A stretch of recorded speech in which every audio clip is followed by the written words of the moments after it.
As fotos são meios de tornar real ou mais real assuntos que as pessoas socialmente privilegiadas ou simplesmente em segurança talvez preferissem ignorar.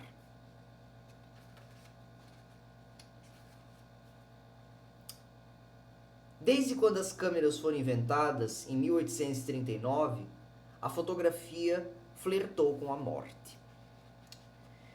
Bem, meus caros, o livro que eu quero discutir, que eu quero conversar, que eu quero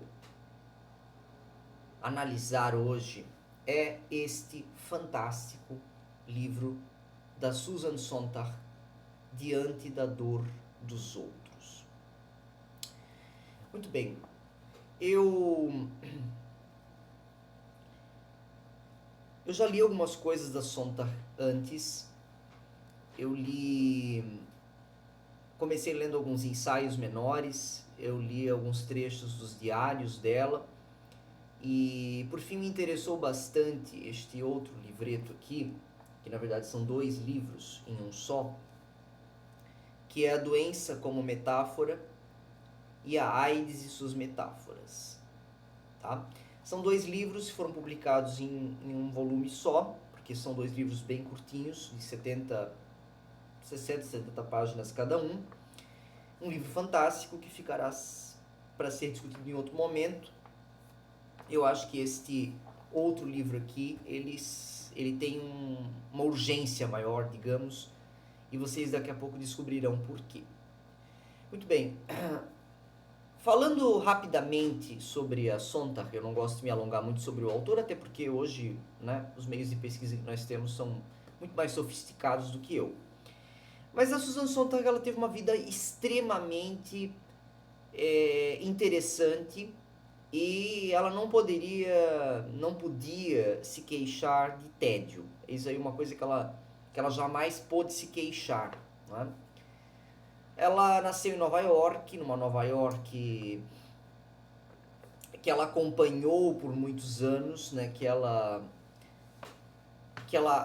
apesar de ter vivido em outros lugares do mundo, né? Ela viveu em Paris, ela viveu em lugares perigosos, acompanhando e relatando acontecimentos em Sarajevo, né, no cerco de Sarajevo na década de 90, se eu não estou enganado, final da de 80, início de 90. E também ela esteve no Vietnã como uma espécie de correspondente, morou em Paris, mas ela nasceu em Nova York, numa família judia, embora ela tenha dito que só entrou numa sinagoga, acho que com 20 e poucos anos, 17, 20 e poucos anos, 18, por aí, né? Um pouco antes ou um pouco depois da maioridade.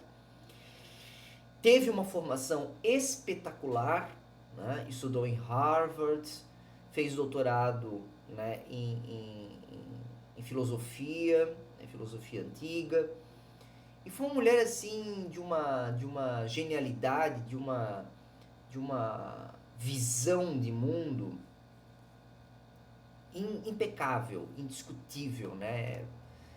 E além disso, uma coisa que eu admiro demais na Sontag é o fato de ela, na verdade, do grande intelectual, né? O grande intelectual, ele está, pelo menos na minha opinião, quando ele vê coisas que acontecem na nossa rotina, que acontecem no nosso dia a dia, coisas que são tidas como banais, eles conseguem extrair coisas extraordinárias dessa banalidade e trazer essas coisas extraordinárias para os seus escritos. Isso é muito difícil de fazer, porque nós estamos tão habituados com aquela coisa, né, com aquele fato, com aquela ordem, digamos assim, que a gente não se dá conta. Né? Então, esse é, na minha opinião, um dos maiores papéis do intelectual. Né? Mostrar que a grama é verde.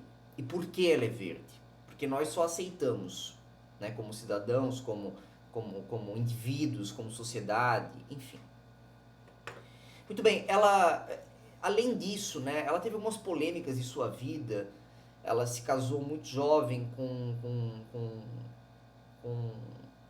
um intelectual, né, o David Rith, com quem ela teve um filho, com Philip Rith, com quem ela teve o filho, David Reef. E foi uma relação que durou pouco. E na sua briga conjugal com o marido, né, no processo de divórcio e tudo mais, ficou aquela situação desagradável da guarda do filho. Né? E em troca da guarda do filho, soube-se, não muito recentemente, mas recentemente o bastante, né, para causar choque a algumas pessoas, que o livro que o Reef escreveu, né, o Philip Reef escreveu sobre Freud, na verdade foi escrito pela Susan Sontag. Né? Ela escreveu esse livro, entre aspas, em troca da guarda do filho, porque ela queria tê-lo por perto. E assim foi, não é? Além disso, né, de toda essa vida aventureira que ela teve dentro da própria Nova York, ela também viveu, né, no fervor de Paris e no campo de batalha, ou muito próximo dele, né, acompanhando, escrevendo sobre isso, relatando. Então foi uma autora extremamente engajada nesse sentido, né, uma autora cuja preocupação social estava muito além da escrivania e do papel. Muito bem, esse livro dela é um livro curto, tá certo? Em português está sob a tradução do fantástico Rubens Figueiredo, né, pela Companhia das Letras. Inclusive eu comprei esse livro recentemente. Eu esperava por uma outra capa e aí eu descobri que essa é uma nova diagramação, porque a edição aparentemente é a mesma. Mas se você adquirir a outra capa, eu creio que seja a mesma tradução, enfim, até mesmo a paginação. O que mudou foi a capa.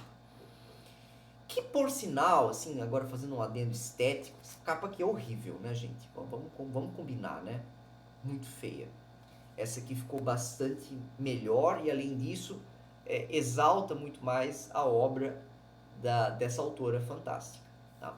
Mas, para textos à parte, o que eu estou aqui é para conversar com vocês e passar minha opinião, minha reflexão sobre esse livro, que é um livro extremamente interessante, que é um livro sobre fotografia. Embora a Sontag, vários anos antes, tenha publicado um livro, um ensaio, mas um ensaio com extensão suficiente para ser um livro, chamado On Photography, que eu não sei se foi traduzido para português, eu acho que sim, pela Companhia das Letras, que é um livro sobre fotografia, totalmente sobre fotografia. Aqui ela vai pegar um recorte, né, de fotografia sobre a questão da fotografia da violência, da crueldade, da violência, do terror, enfim, a fotografia como meio de divulgação de atos violentos. Ou não, aí é que está. O título ele nos parece bastante sugestivo, né? Diante da dor dos outros.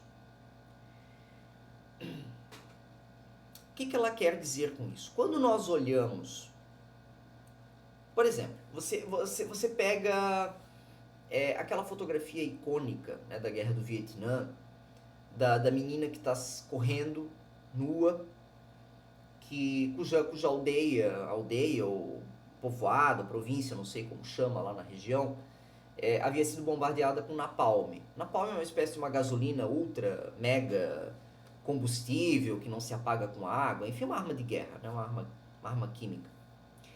E essa foto ela causa em nós, né, um grande incômodo, naturalmente. Só que esse incômodo ele vai variar de pessoa para pessoa. Algumas pessoas vão ter horror, algumas pessoas vão ter nojo, algumas pessoas vão ter medo, algumas pessoas vão ter, infelizmente, lembrança, né? Quem esteve, né, num campo de batalha, de repente passou por isso, vai ter aquela rememoração horrível. Enfim, vai causar algum tipo de incômodo, vai causar. Que tipo de incômodo vai depender a cada um. Então, a foto que ela quer se referir aqui é a foto da violência, né? É a foto da guerra, é a foto da catástrofe, é a foto da epidemia, é a foto da desgraça, né? É a foto do medo. O problema é que a fotografia, ela é uma arte, como a pintura, uma arte estática. Ela é diferente do vídeo, ela é diferente do filme, ela é diferente do cinema, que a Susan Sontag também explorou profundamente, era uma conhecedora de cinema voraz, né? E extremamente hábil. No entanto, a fotografia é uma arte que ela é parada, ela não tem frames, ela é um frame só, pá, é aquela foto. E o fato é que, se eu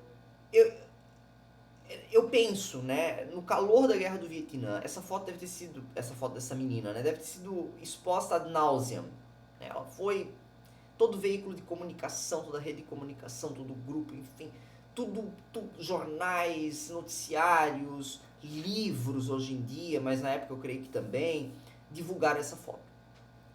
E o que aconteceu com essa foto foi que ela se banalizou. Embora ela seja um clássico e hoje nós vejamos ela com uma outra perspectiva, naquela altura ela acabou se banalizando. Então, lendo este livro da Sontag, eu pensei o seguinte: eu acho que a fotografia, ela tem dois momentos icônicos, dois momentos importantes. O momento instantâneo em que ela aparece, em que ela causa comoção, a fotografia de desgraça, né, eu estou me referindo aqui. O momento instantâneo em que ela é exposta nos meios de divulgação e no futuro histórico. Porque hoje nós olhamos para essa foto e ela nos causa incômodo. Eu não creio que nos meses posteriores ou até anos posteriores ali da Guerra do Vietnã, ela tenha causado, né, o impacto que ela nos causa hoje. Ou imediatamente após a publicação dela. Por quê? Porque ela foi tanto mostrada na mídia que ela banalizou. Né? Então esse é um ponto. A fotografia, pela maneira como ela se apresenta na mídia, pela maneira como ela se propõe na mídia, ela acaba provocando uma indiferença. Esse é um ponto do livro. Outro ponto do livro que ela trata, que eu acho que é um ponto assim fulcral, né, é o outro. Porque veja, é muito triste a gente ter de ver fotos, por exemplo, fotos e vídeos hoje em dia, né, da guerra de Israel e Palestina, que agora parece que tem uma abrandada, né, mas que já está aí há alguns anos. Quer dizer, o conflito israelo-palestino acontece há décadas, né, mas a guerra começou em 23 e tudo mais, ela aparentemente agora está se abrandando. Não sei, né? Não entendo nada disso. Mas o fato é que esse processo da guerra, para nós, por exemplo, vou pegar um ponto totalmente neutro, o Brasil. Né? O Brasil é um país totalmente pacífico. Né? A última guerra de que participamos foi a Segunda. A única guerra que declaramos, até onde sei, foi a do Paraguai. Então, não é um país bélico, não é um país interessado, né, em guerra, não é um país interessado nesse tipo de coisa. Então, o Brasil olha para essas fotos de conflito e não quer dizer que ele reduza a dor, o sofrimento, a tragédia, o desespero desses povos. O fato é que nós temos as nossas próprias dores, os nossos próprios sofrimentos. Né? A própria Susan Sontag fala de que parece-me que houve no conflito da Bósnia, lá, da Iugoslávia ali, que ela participou, né, que ela foi correspondente.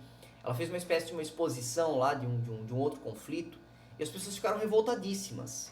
Tá? E nós, esse conflito não nos diz respeito. E isso, na primeira vista, parece um egoísmo absurdo, né?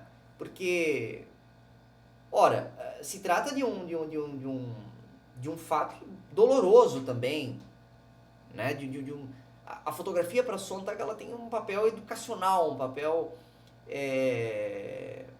de lição para nós, né? Não é só o impacto que ela tem de causar, é também a maneira como nós vamos reagir a isso. Por isso, diante da dor dos outros. Né? Não adianta eu ficar impactado olhando para a foto da menina do Napalm e não dizer, isso não pode acontecer mais. Eu preciso lutar para que isso não aconteça mais.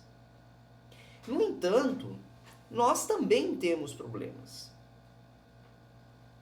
Talvez não tão graves, talvez não tão evidentes, tão grandiosos em números como outros países, mas nós temos.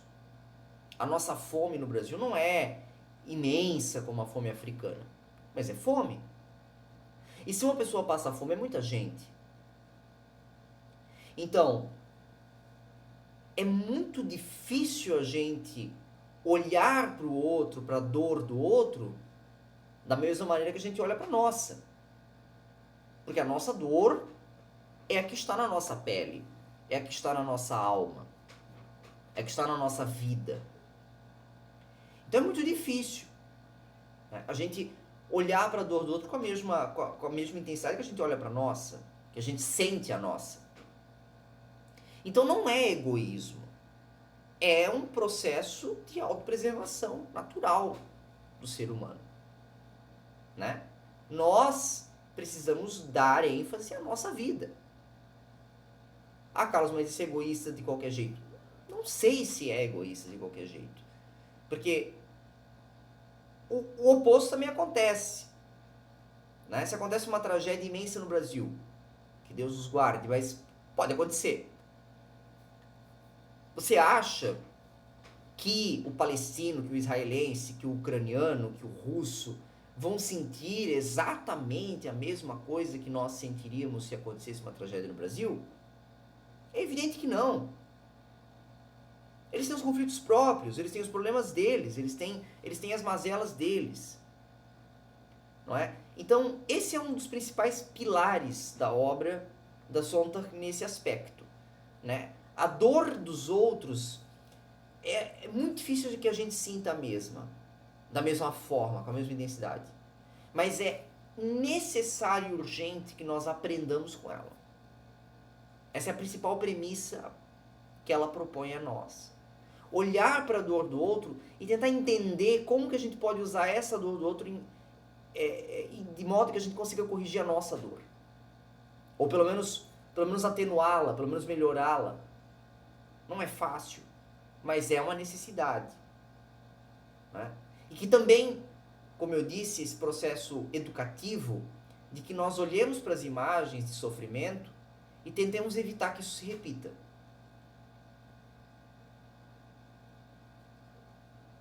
Outro problema que ela aponta também com relação a... Porque, vejamos, tentemos ir ao cerne da questão. Por que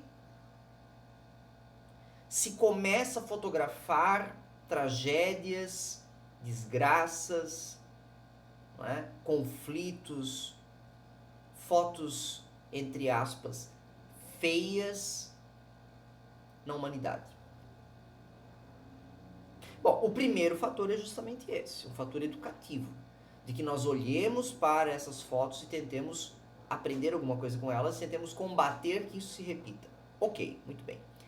No entanto, o ser humano não é uma criatura simples. O ser humano, ele é dialético. Ele é controverso. Ele faz uma coisa e fala outra. Ele fala uma coisa e faz outra. Ele não consegue.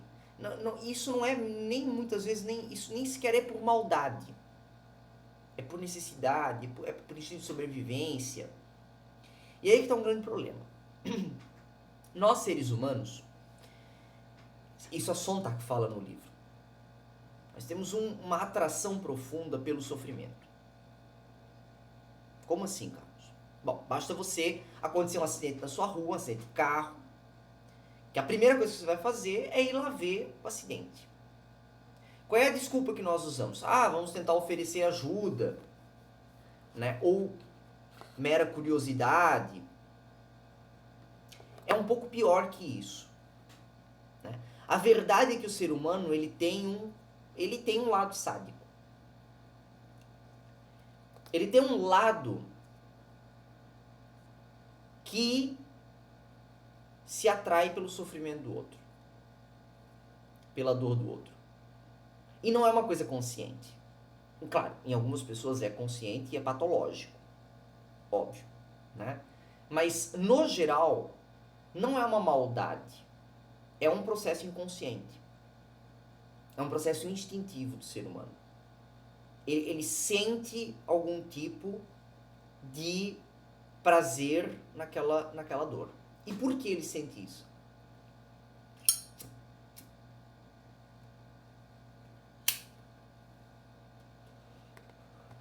Eu penso que a Sontag responde isso de uma maneira muito melhor do que eu responderia. Né? Porque eu diria que é um processo inerente à nossa inconsciência, né? E ao nosso instinto. Não. É que não aconteceu comigo. Lembremos-nos que nós somos animais muito recentes. E que nós tivemos de lutar contra tudo.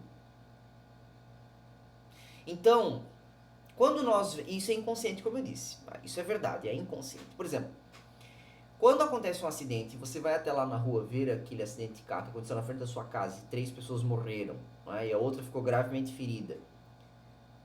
Você está olhando lá e pensando assim inconscientemente: ufa, não fui eu. Dessa vez a sorte passou e ficou comigo. Não ficou com eles. É uma coisa totalmente animalesca, porque na verdade não existe sorte nesse ponto. Isso pode acontecer com qualquer um. Mas naquele momento específico não aconteceu comigo. E como qualquer outro animal, nós vamos achar que é um fato do acaso, do destino, enfim. Né? É só você olhar, por exemplo, isso acontece com os animais também. Se tem um bando de animais e um predador vai lá e ataca um, os outros ficam mais tranquilos. Opa, agora ele não vai nos atacar mais. Pode atacar de novo. E vai, mas não tão rapidamente. E a chance de acontecer um outro acidente num lugar onde aconteceu na sua rua há 3 minutos é muito pequena em acontecer com você. Você não está dentro de um carro, você não, né? Então, é uma coisa instintiva, não é uma coisa muito lógica da nossa existência, da nossa percepção, mas é a realidade, né? Então existe um certo prazer sádico, mas não é um prazer de, porque o outro está sofrendo, eu me sinto bem com isso. Não é isso. É porque não aconteceu comigo, né?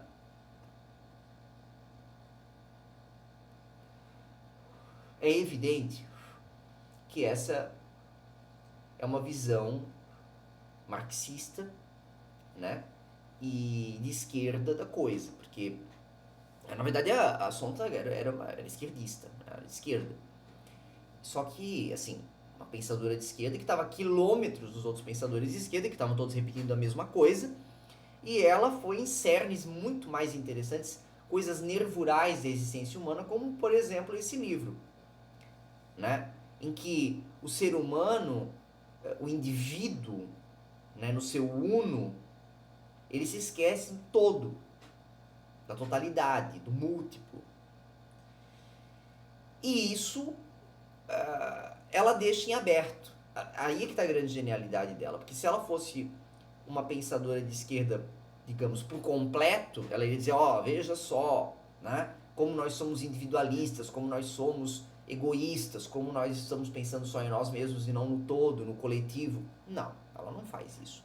Ela nos mostra isso e diz, olha, é uma coisa lamentável do ser humano, mas é inerente ao ser humano. Tem o que fazer. Né? Nós olhamos para a tragédia do outro e pensamos, opa, não foi comigo.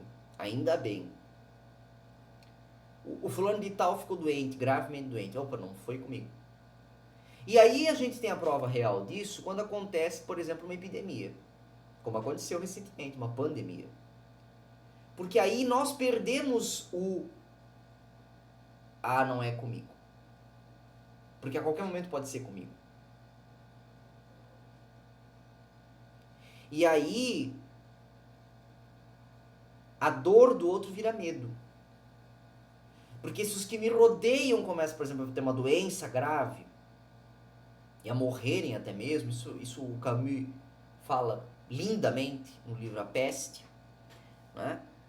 As pessoas começam a criar monstros, porque elas começam a aumentar a coisa de uma maneira que na verdade nem é tanto, mas elas aumentam de tal maneira que elas criam uma espécie de carapaça ao redor de si.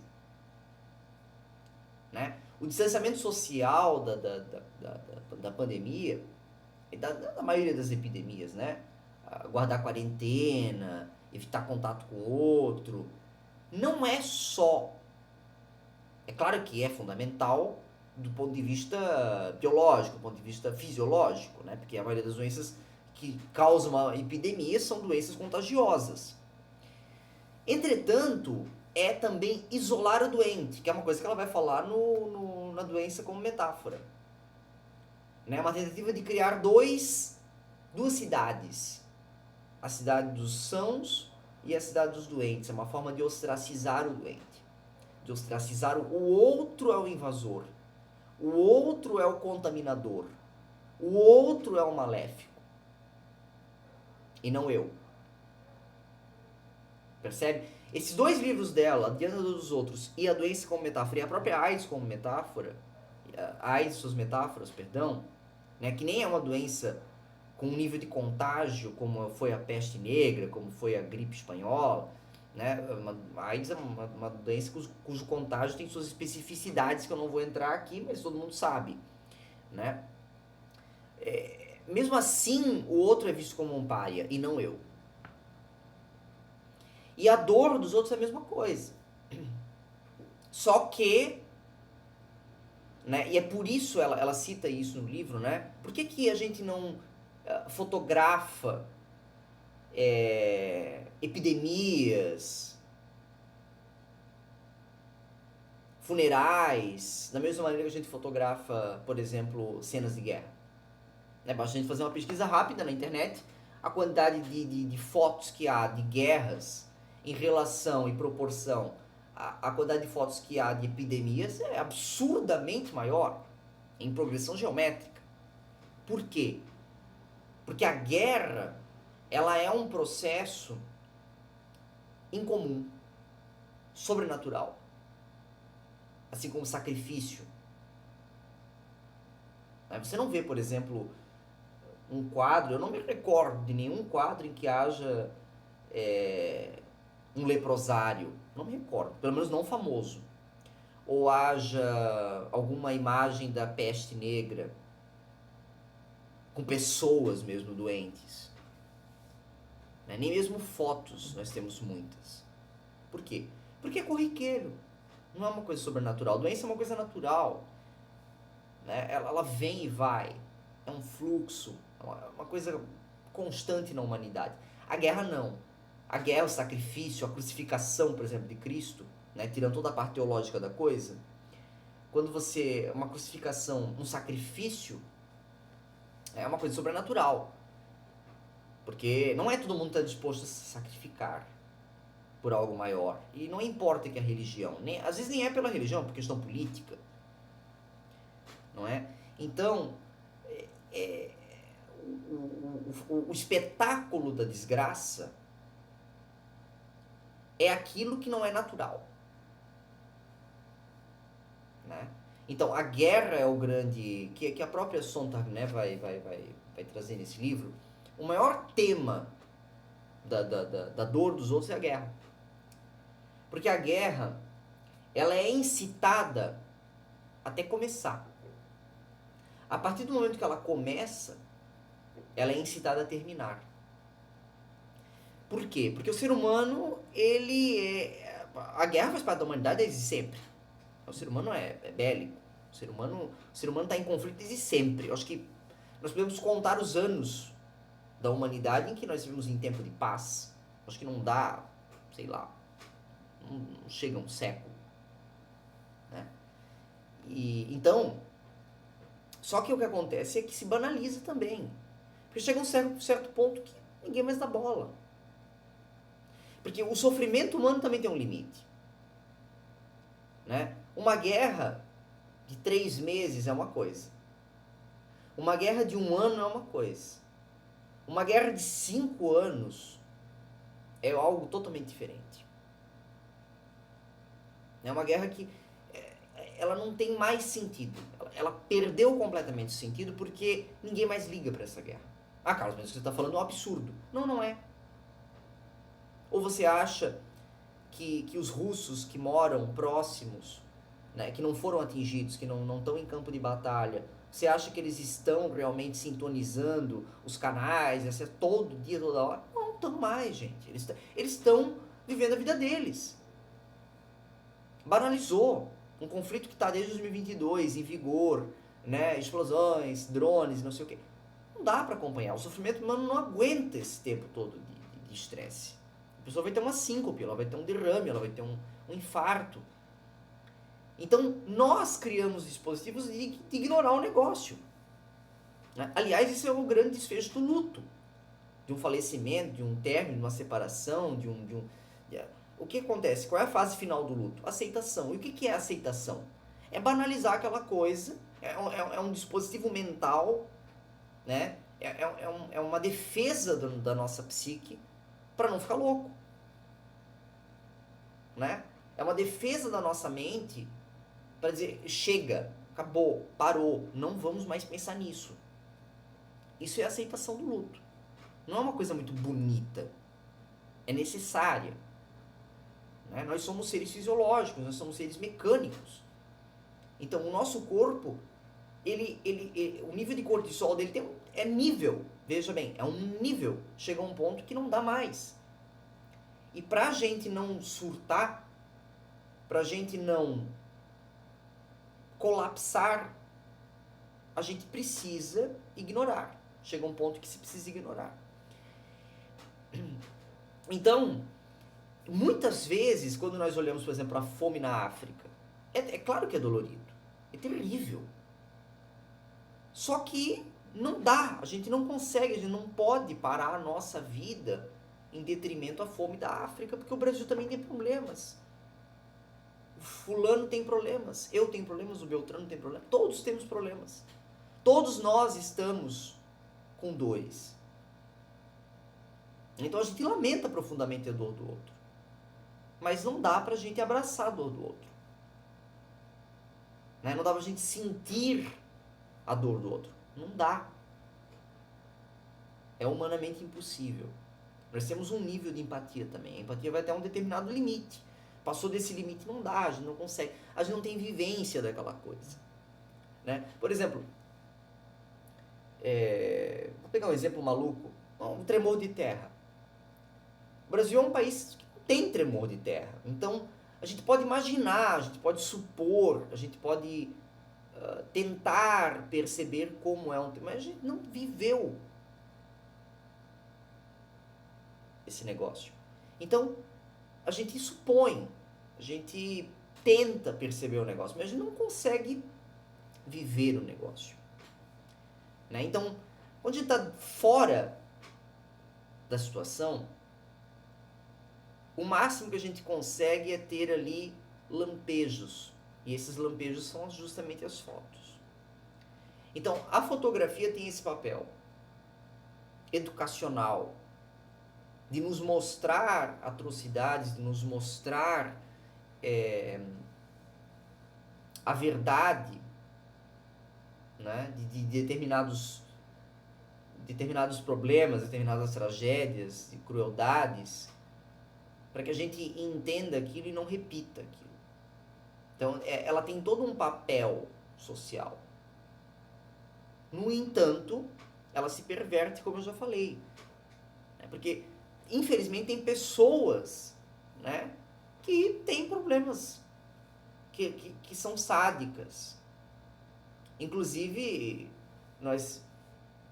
se você tem redes sociais, você já percebe o próprio YouTube, né, vem, entre aspas, censurando certas imagens, certas palavras. Eu acho que isso tem mais a ver com palavras, mas, de todo modo, é preciso também, a própria Sontag fala isso também no livro, manter uma certa dignidade da vítima. Porque uma coisa é você ir... Aconteceu um acidente, vou usar o mesmo exemplo. Aconteceu um acidente de carro e você é jornalista. Você bater uma foto do carro, né, lá das ferragens e tudo mais, a fumaça, é uma coisa. Você bater uma foto dos corpos das vítimas, é outra coisa. Você está chegando a um nível ali de sofrimento e de exposição da vítima muito superior a uma simples imagem das ferragens. E a Susan Sontag traz aqui um dilema muito interessante. Porque muitos fotógrafos do primeiro mundo, dos Estados Unidos principalmente, da Europa, vão para países periféricos e fazem fotos de tragédias e expõem claramente os rostos das pessoas, né? A imagem pública, enfim, até os nomes das pessoas. E pais, filhos, irmãos, amigos dessas vítimas estão vendo aquilo, se é que já não viram, como ela mesma diz. E então é uma coisa meio injusta, porque nós tentamos preservar a imagem das vítimas aqui no mundo civilizado, mas não fazemos questão de preservar a identidade das vítimas do mundo, como da época, né? O termo é da época, do terceiro mundo. Por exemplo, eles vão até um conflito lá em Ruanda, na África, que aconteceu na década de 90, se eu não me engano foi em 94.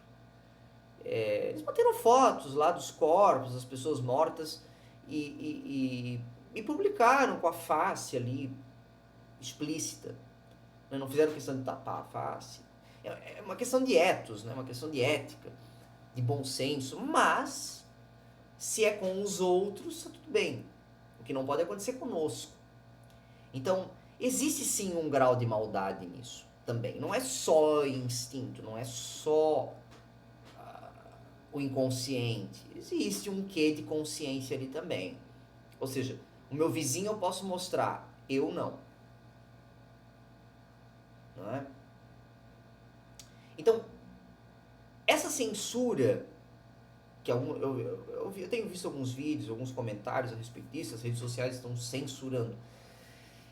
Existem certas coisas que são necessárias um maior velamento, um maior cuidado ao expor essas coisas, ao público a que se vai expor essas coisas, né? Ao preparo desse público.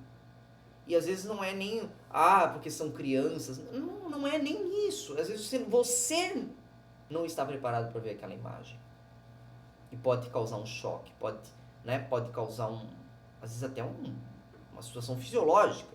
A pessoa infartar, ver determinadas coisas. Né? Sei lá, desmaiar.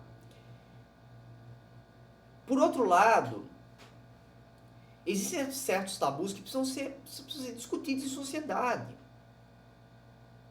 Que a gente não... Talvez ainda existam porque a gente não discute. Eu não vou entrar nesse mérito aqui porque não é o nosso tema desse vídeo, mas reflita-se.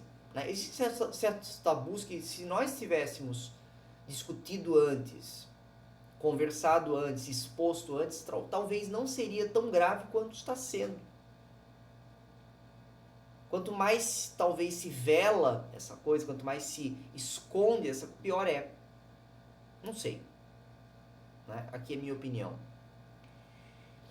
Voltando ao livro da Sontag, ela também nos fala da beleza da feiura. Existe isso tanto na fotografia quanto na pintura. A feiura pode ser estética. Ela só não pode ser pervertida. Como assim? Peguemos, por exemplo, imagens de crucificação. tanto pinturas quanto fotografias. São horríveis do ponto de vista ético, do ponto de vista humano. Mas claro, a maestria que o artista se utilizou para fazer aquilo, a técnica, o estilo, até a matemática que está por trás daquela obra, tornam ela bela, sob o ponto de vista estético. Não ético e nem humano, mas estético. Então o feio ele pode ter, né, uma verve, um teor estético. Agora, o pervertido não. Não é? Então, tudo pode ser exposto desde que tenha um motivo para isso. A fotografia também. Ela, como eu já falei, estou a me repetir. A fotografia tem um papel pedagógico, tem um papel educacional, de nos ensinar, nos mostrar o que não devemos fazer, sob esse ponto de vista, né? O ponto de vista da tragédia, enfim, do caos. Tem esse papel.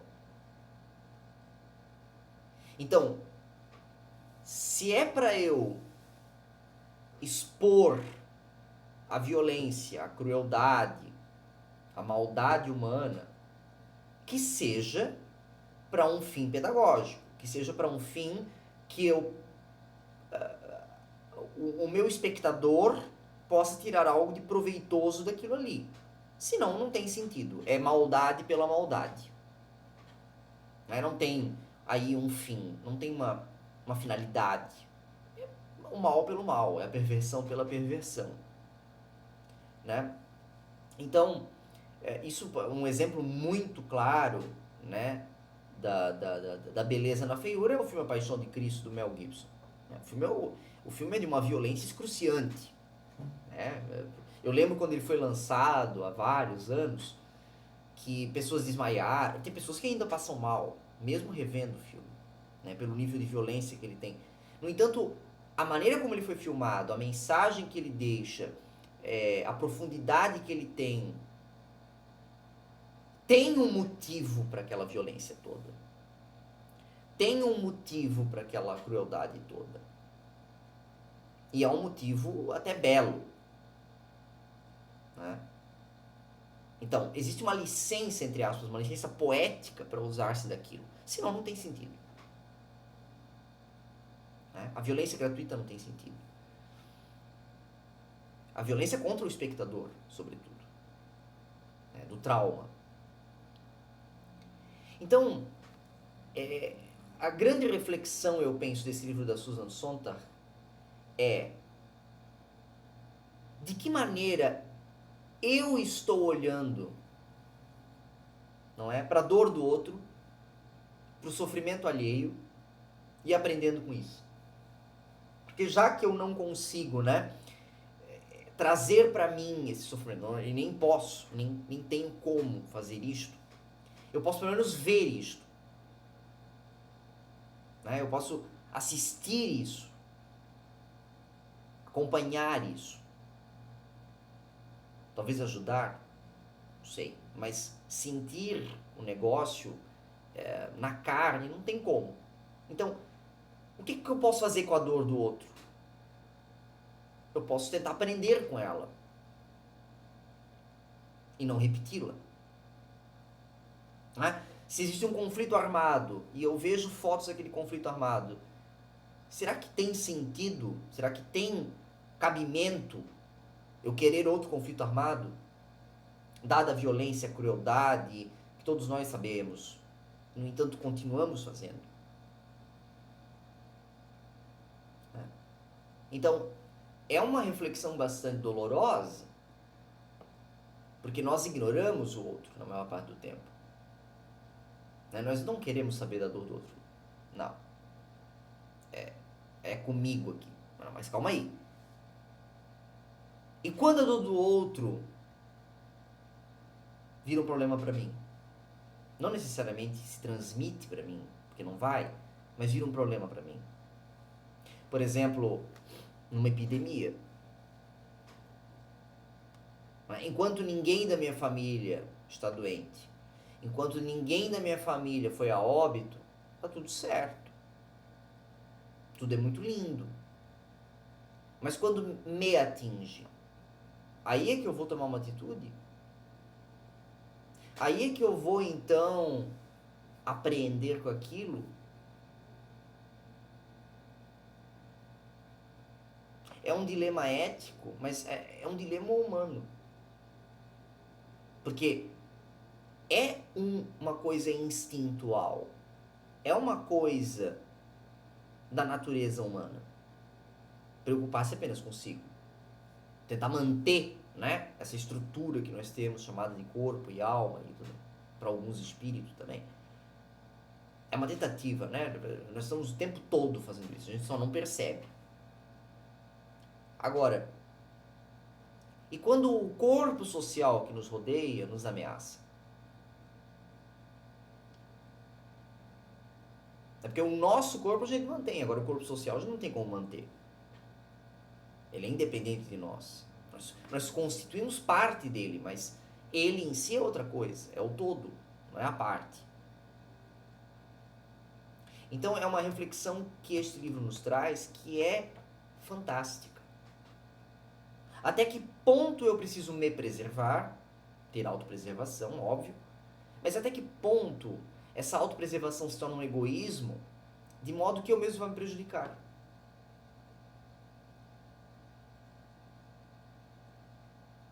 De modo que eu não ofereço ajuda para o outro, ou não me preocupe com o outro, e daqui a pouco esse problema bate à minha porta também. Então, é um livro extremamente importante para esses tempos atuais que vivemos, né? É um livro cuja a novidade, apesar dos exemplos serem um pouco, eu diria, datadas, assim, os exemplos das imagens que ela traz aqui, no entanto, o livro é extremamente atual, né? As vítimas têm interesse na representação de seus sofrimentos. É intolerável ter o próprio sofrimento equiparado ao de outra pessoa. São ou não são frases que nós estamos... Porque hoje, com a nossa representação midiática, tá? Das redes sociais, todo mundo parece bem, todo mundo parece resolvido, todo mundo parece, como diria o Fernando Pessoa, né? Todos são semideuses, afinal. Até que ponto isso vai? Até que ponto a imagem também pode mentir? Pode manipular para uma ideia de felicidade, para uma ideia de rejubilo e, na verdade, sofrimento e dor e tudo mais. Então, é um livro cuja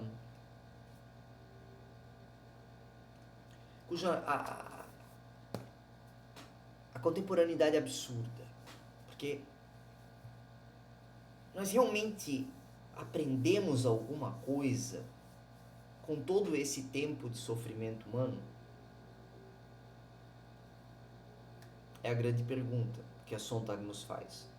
Será que é preciso mais imagens? Será que é preciso mais fotos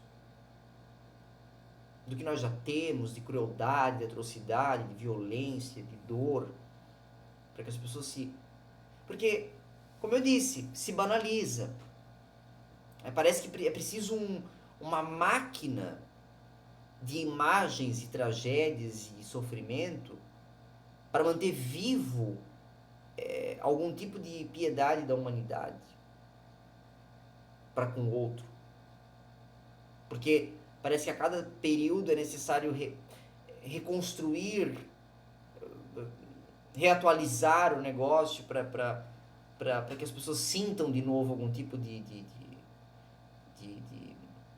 de humanidade, né? De sangue correndo nas veias. Né? Porque a maior parte do tempo nós somos indiferentes a tudo. Muito bem, essas são as minhas percepções, as minhas visões sobre este livro fantástico. Eu sugiro grandemente que você leia essa obra. É uma obra curtíssima, uma obra simples, né? De uma linguagem fluida, fantástica, e com exemplos, como eu já disse, magníficos. Vale a pena, né, adquirir esse livro e lê-lo, né, e tentar aplicar isso para a sua própria vida. Não é autoajuda, né? É ajuda aos outros. Quero agradecer imensamente a todos, né? E se você puder, não é, dar a sua curtida, inscrever-se no canal, porque há de vir muitos vídeos, muitas análises minhas sobre inúmeros livros diferentes, né? É o meu projeto de aqui para diante, trazer para vocês vídeos cuja vibe seja um pouco diferente do mainstream, né, do que nós temos visto por aí. Tá certo? Muito obrigado. Fiquem todos bem.